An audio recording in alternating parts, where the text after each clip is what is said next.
In 1889, Han van Meegeren was born in the small Dutch city of Deventer with dreams bigger than his talent could support. He wanted to be a great artist, revered, celebrated, immortalized. His father had other plans, pushing him toward architecture. But Han's heart belonged to painting, specifically to the Dutch Golden Age masters like Johannes Vermeer, whose luminous works seemed to capture light itself. After graduating from art school and a brief stint teaching, Van Meegeren threw himself into the art world. He held exhibitions. He painted portraits. He created work he believed was worthy of acclaim. The critics disagreed. They dismissed him as technically adequate but uninspired. One reviewer after another tore his work apart, calling it derivative, sentimental, and lacking originality. For an artist whose ego matched his ambition, each review was a dagger to his pride. Van Meegeren seethed with resentment. If the critics couldn't recognize true talent when they saw it, he would prove them all fools. He would create a masterpiece so convincing, so perfect, that these same experts would fall over themselves praising it. And then, when the time was right, he would reveal the truth and watch their world crumble. Revenge would be his muse. The perfect crime takes perfect preparation. Van Meegeren spent close to 6 years perfecting his technique to forge Johannes Vermeer's work. This wasn't a weekend hobby. This was scientific, obsessive, brilliant preparation. He chose Vermeer for 3 calculated reasons. First, Vermeer was one of the most prestigious names in art history, the Rolls-Royce of Dutch masters. Second, almost nothing was known about Vermeer's life, leaving gaps in his biography that a clever forger could exploit. Third, only about 35 paintings were attributed to Vermeer, far fewer than contemporaries like Rembrandt, who painted hundreds. Art historians constantly wondered, where are all the missing Vermeers? Van Meegeren planned to find them, but creating a fake that could fool the experts required solving an impossible problem, making a painting created in the 1930s look like it had been painted in the 1630s. Oil paint takes decades, sometimes centuries, to fully harden. Press your finger into fresh oil paint, and you'll leave a dent. Do the same to a 300-year-old Vermeer, and the surface won't budge. Any expert examining a painting would perform this simple test. Van Meegeren's solution was ingenious. He mixed his paints with bakelite, an early form of plastic, instead of traditional oil. This allowed him to bake the painting in an oven, hardening it completely in hours rather than centuries. He bought authentic 17th century canvases for cheap, scraped off the original paintings, and worked on these genuinely aged surfaces. The existing cracks, called craquelure, were already there, adding instant authenticity. He studied historical pigments and mixed his paints from scratch, exactly as Vermeer would have done. He used badger hair brushes. He focused on Vermeer's early period, for which no paintings had survived, giving him creative freedom while maintaining plausibility. Every detail was calculated. Every technique was period accurate. The masterpiece that fooled the world. In 1937, Van Meegeren unveiled his first major forgery, The Supper at Emmaus. He didn't just walk into a gallery claiming to have found a Vermeer. Instead, he crafted an elaborate backstory, claiming the painting had been discovered in a French estate. He involved intermediaries and created a paper trail that would satisfy scrutiny. When the painting was examined by Abraham Bredius, one of the world's foremost Vermeer experts who had dedicated his entire life to studying the master, the verdict was stunning. Bredius called it a hitherto unknown painting by a great master, untouched on the original canvas and without any restoration, just as it left the painter's studio. He proclaimed it Vermeer's masterpiece. The painting sold for 520,000 guilders, roughly $5.5 million in today's money. Museums fought over it. Art historians wrote papers about it. Critics who had once dismissed Van Meegeren as a hack now unknowingly praised his work as genius. Van Meegeren must have laughed himself sick. Over the next few years, he created forgery after forgery. His works appeared in prestigious collections across Europe. He duped buyers out of more than $30 million.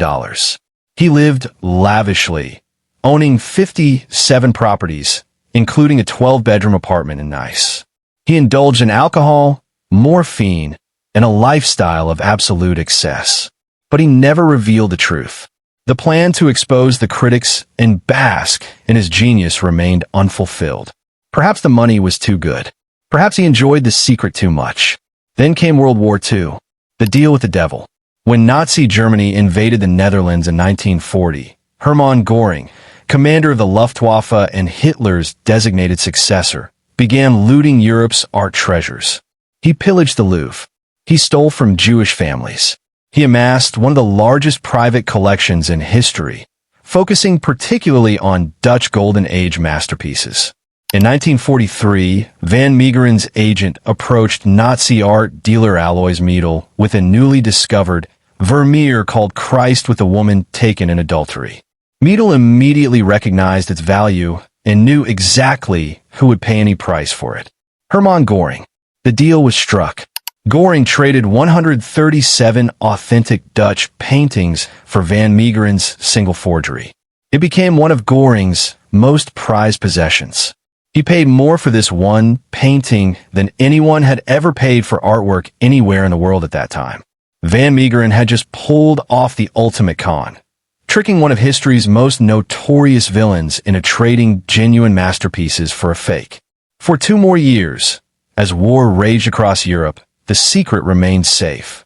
The knock on the door. In May 1945, as Allied forces swept through Europe cataloging Nazi plunder, they discovered Göring's collection hidden in an Austrian salt mine. Among the treasures was Christ with a Woman Taken in Adultery. The Nazis kept meticulous records. Following the paper trail backward, investigators traced the painting to Han van Meegeren. On May 29, 1945, authorities arrested him and charged him with fraud and aiding the enemy.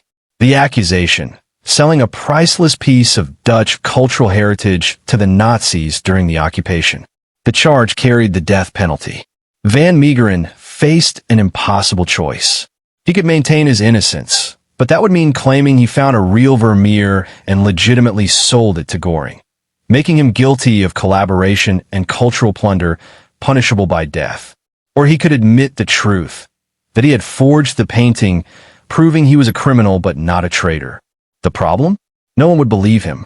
The forgery was too perfect. The experts had authenticated it. Abraham Bredius himself had praised Van Meegeren's supper at Emmaus. The art establishment had staked its reputation on these paintings being genuine.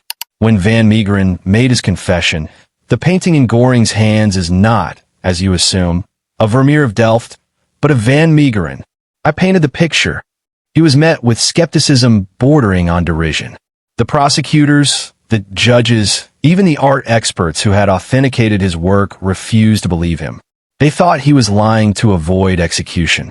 Some suspected he was covering for the real seller. Van Meegeren realized he would have to do the impossible: prove he was a forger. Painting for his life.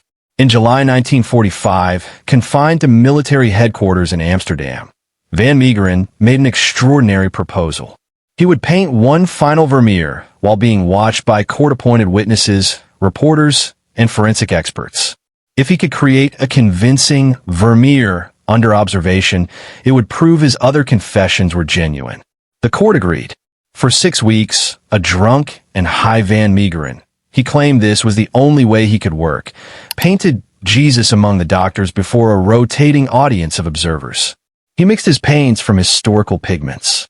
He worked with period-appropriate brushes on an authentic 17th century canvas. He baked the painting in an oven to artificially age it. Slowly, before the eyes of witnesses who had come to see him fail, another Vermeer emerged. Forgery experts examined the work and reached their conclusion. It was of such high quality that Van Meegeren's confession must be true. No one could paint a Vermeer this convincingly by accident or luck. The aiding and abetting charge was dropped. But Van Meegeren still faced prosecution for forgery and fraud. His second trial began in October 1947. From criminal to hero.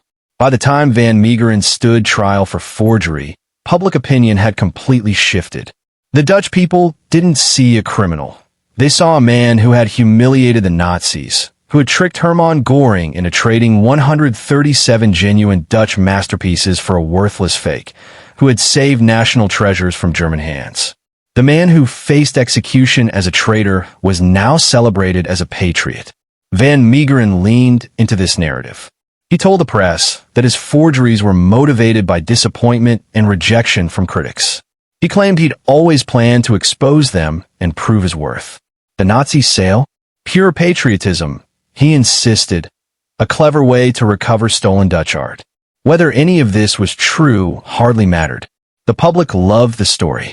Here was a mediocre artist who had fooled the greatest experts in the world, made millions, and humiliated the Nazis in the process.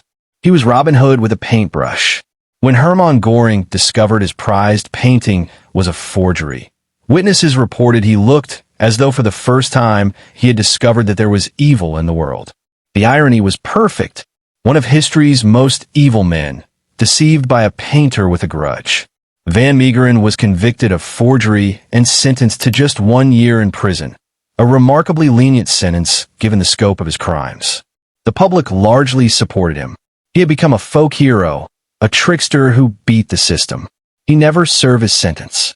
On December 30th, 1947, less than 2 months after his conviction and before reporting to prison, Han van Meegeren suffered 2 heart attacks and died. He was 58 years old. The bitter legacy. Van Meegeren's forgeries sent shockwaves through the art world that reverberated for decades. Experts who had authenticated his work faced humiliation. Prestigious museums had to remove paintings from their collections. The entire system of art authentication was called into question. How could the world's leading experts have been so thoroughly fooled? The answer reveals uncomfortable truths about art criticism and authentication. Experts weren't just examining paint and canvas. They were seeing what they wanted to see. They believed Vermeer must have created more works. So when a plausible candidate appeared, confirmation bias did the rest. The social pressure to agree with other experts, the prestige of owning or authenticating a Vermeer, the elaborate backstories, all of it created an ecosystem where forgery could thrive. Van Meegeren exploited not just technical gaps in authentication, but psychological ones. His forgeries are now displayed in museums as examples of his unique talent, not as Vermeer's, but as Van Meegeren's. They're studied by art historians as case studies in how perception shapes authentication. Chemical analysis has confirmed the use of modern materials like bakelite, forever proving what the experts once denied. After his trial, Van Meegeren made a poignant admission. My triumph as a counterfeiter was my defeat as a creative artist. He had proven he could paint masterpieces, but only when pretending to be someone else. His original works remain largely forgotten, dismissed by critics just as they had been in life. His forgeries, ironically, are his lasting contribution to art history. The questions that remain: was Han van Meegeren a hero or a criminal? A patriot or an opportunist? The truth is probably more complicated than either narrative. He was a bitter man whose resentment drove him to extraordinary lengths. He was a brilliant forger whose technical skill is undeniable. He was an opportunist who made millions deceiving buyers. And yes, he did trick Hermann Göring into trading authentic masterpieces for a fake. His motivations were selfish, revenge against critics, personal enrichment, ego satisfaction. But the outcome, accidentally or not, included recovering Dutch art from Nazi hands. Does the motivation matter if the result was good? What's certain is that Van Meegeren's story reveals something profound about how we value art. If his forgeries were celebrated as masterpieces when people believed they were Vermeer's, what changed when the signature did? The paintings themselves didn't change, only their attribution. This suggests we're often judging the name more than the work. We're buying into prestige and provenance rather than evaluating what's actually on the canvas. Van Meegeren understood this and exploited it ruthlessly. The final irony. In one of history's most delicious ironies, Van Meegeren achieved everything he wanted, just not the way he planned. He set out to prove his genius by exposing the art world's foolishness. Check. He wanted recognition for his technical skill. Check. He wanted to humiliate the critics who dismissed him. Check. He wanted to be remembered as a significant figure in art history. Check. The only problem? He had to confess to fraud and face prosecution to claim any of it. His moment of vindication came not in a blaze of glory, but in a desperate attempt to avoid a firing squad. And perhaps most ironically, he's remembered not for his original art, but for his forgeries. The very works created to mock the idea that technical skill matters less than an artist's name. Han van Meegeren died before serving a single day in prison, celebrated by the Dutch public as a hero who outsmarted the Nazis. His forgeries hang in museums worldwide, studied not as Vermeer's, but as Van Meegeren's. Proof that history's greatest forger finally got the recognition he craved, even if it came in the strangest possible way. The painter who couldn't win praise for his original work became famous for pretending to be someone else. The man arrested as a traitor died as a national hero. And the Nazi who thought he owned a priceless masterpiece discovered he'd been duped by a painter with a grudge and a genius for revenge. If that's not art, what is?